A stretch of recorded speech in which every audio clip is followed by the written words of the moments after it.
Salut la famille, merci d'écouter aujourd'hui avec Yannick. Aujourd'hui, ça sera une compilation de vidéos des femmes qui expliquent à quel point elles n'ont pas besoin de nous. Donc elle dit qu'elle n'a pas besoin d'un homme pour lui acheter des fleurs, elle a des amis, hein? Vous savez pas que les amis ça servait à acheter des fleurs, mais bon, c'est ce qu'elle nous apprend. Elle n'a pas besoin d'un homme pour porter ses courses parce qu'elle fait du sport, quoi. Elle n'a pas besoin de l'argent d'un homme parce qu'elle a son propre travail et elle gagne assez, quoi. Donc pas besoin d'un homme. Elle n'a pas besoin d'un homme pour se blottir dans la couverture, pour s'embrasser et tout. Elle a un oreiller. Comment on dit cuddle en français? Pour s'embrasser dans les couvertures, quoi. Je prends un exemple. Quand vous êtes un homme, elle dit qu'elle n'a pas besoin d'un homme pour cuddle parce qu'elle a des nounous, elle a des gros oreillers dans son lit, quoi. Elle n'a pas besoin d'un homme pour la faire jouir. Elle a des sex toys, quoi. Vibromasseur, les gourdes et tout ce que vous savez, quoi. I don't need a man to eat me. I have cats and tuna. See, I don't need a man to buy me flowers. I have friends. I don't need a man to carry my groceries. I lift. I don't need a man to pay my bills. I make great money. I don't need a man to cuddle. I have a body pillow. I don't need a man to pleasure me. I have many toys. Shit that females are going to hate me for saying, but I'm gonna say it anyway. Part 20.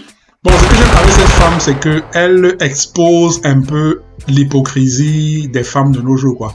Elle dit un peu ce que les femmes ne font pas, qu'elles devraient faire, ou bien ce que les femmes font qui n'est pas bien, quoi.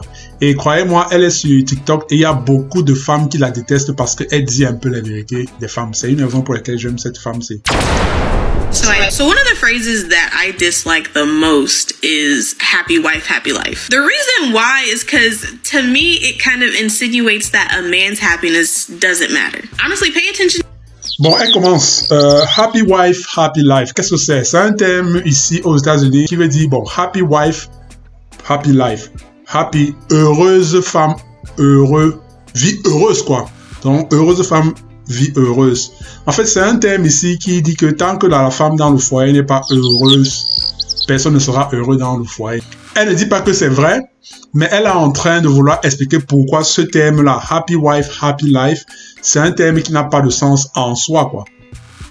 To how society kind of speaks about relationships now, it's all based around keeping the woman happy, which I'm not saying that you shouldn't. You should definitely keep your woman happy. But ladies, your man's happiness matters just as much as your. Elle attire l'attention sur le fait que si vous avez remarqué, si vous vivez dans les sociétés occidentales, c'est pas moi, Europe, Canada, États-Unis, vous aurez remarqué que quand on parle des relations de couple, on met beaucoup plus l'emphase et l'accent sur le bonheur de la femme, quoi. C'est comme si le bonheur de l'homme n'a pas d'importance. Ça n'a pas de valeur. Donc, c'est comme si on s'en fout si l'homme est heureux ou pas. Donc, elle est fâchée parce que on met plus d'importance sur le bonheur de la femme dans le foyer ou bien dans le couple que sur le bonheur de l'homme, quoi. When the woman is unhappy, the whole relationship is at risk. But when the man is unhappy, he gets told that he needs to man up and he just has to deal with it. No, that's not what we do. The relationship should be a happy. Et elle dit que quand la femme n'est pas heureuse dans un foyer ou bien dans un couple, le couple ou bien la relation ne va nulle part. Ceci est vrai, très vrai, parce que on a remarqué, bon, je ne peux que parler des États-Unis, hein, parce que c'est là où je vis, donc c'est ce que moi je sais, je ne peux pas parler de ce qui est en Europe. Ici, aux États-Unis, on a remarqué que le taux de divorce aux États-Unis, c'est 50%. 50% le taux de divorce. Mais on a remarqué que les 50% de divorce qu'il y a aux États-Unis, 80% de ces divorces-là, c'est la femme qui fait la demande. Comprenez bien, taux de divorce 50%, mais dans 80% des cas, donc dans 8 cas sur 10, c'est la femme qui fait la demande de divorce en premier. Vous voyez un peu. Donc, elle est fâchée contre le fait que quand la femme n'est pas contente, la relation s'arrête.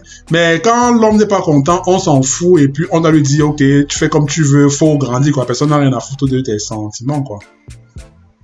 In peaceful place for the both of you. And it's honestly so easy to make men happy. They are simple as fuck. Be his peace, not his fucking headache. Don't nag him to death. I promise you he heard you. He will fucking love it. Make him some food to take to work with him. I don't care if you spend 5 minutes making a sandwich and putting chips in a bag. He'll love it. Don't make him have to be the one to initiate sex all the time. Because eventually that starts making men feel uncomfortable. It makes them feel like... Bon, elle dit aussi aux femmes de ne pas toujours attendre que c'est le mari qui demande quand il y a les rapports, quoi, parce que on sait que vous aimez le sexe autant que nous, sinon même plus que nous. Mais la différence, c'est que souvent, vous faites comme si ça ne vous dit rien. Donc, elle dit aux femmes de ne pas toujours attendre que c'est le mari ou bien le copain qui fasse le premier pas pour que vous ayez des rapports sexuels. Y'all only do it when he wants to, and that's not a good feeling. And honestly, just be excited about him. Be happy to see him when he comes home. Don't always have an attitude when he walk in the door. Don't nobody want to come home to that. It's really not that hard. I feel like we kind of make it harder than it needs to be. And ladies, before you start complaining about why your man don't deserve all the shit that I said, if you have a man who doesn't deserve those things, you shouldn't even be with him.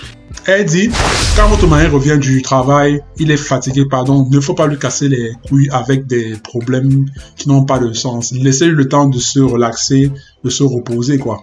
Mesdames et mesdemoiselles, je vais vous dire une chose.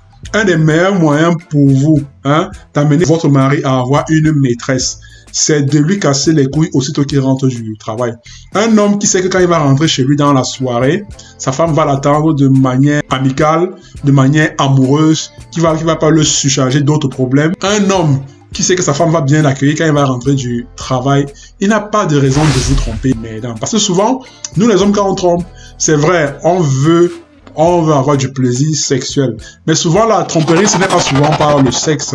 La tromperie, c'est parce que la femme qu'on a à la maison est incapable de faire les choses qu'on trouve sont évidentes, quoi.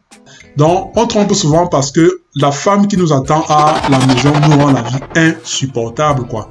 Et comme elle dit à la fin de sa vidéo, soyez simplement contente et heureuse de voir votre mari rentrer du travail. Contente pourquoi? Parce que il aurait pu mourir en route. On ne sait pas, la vie n'est pas garantie. Il aurait pu décider d'aller s'installer avec une autre femme et puis ne pas revenir cette soirée-là. Donc, soirée heureuse, exprimez votre joie de voir votre mari rentrer du travail, quoi. Ou votre copain ne mérite pas cette attention-là que vous dites qu'il ne doit pas avoir. Séparez-vous de lui et puis trouvez-vous quelqu'un d'autre, quoi. Vous voyez un peu. Alors, la famille, j'espère que la vidéo vous a plu. Si jamais elle vous a plu, abonnez-vous à ma chaîne YouTube et on se voit à la prochaine vidéo. Hi-ha!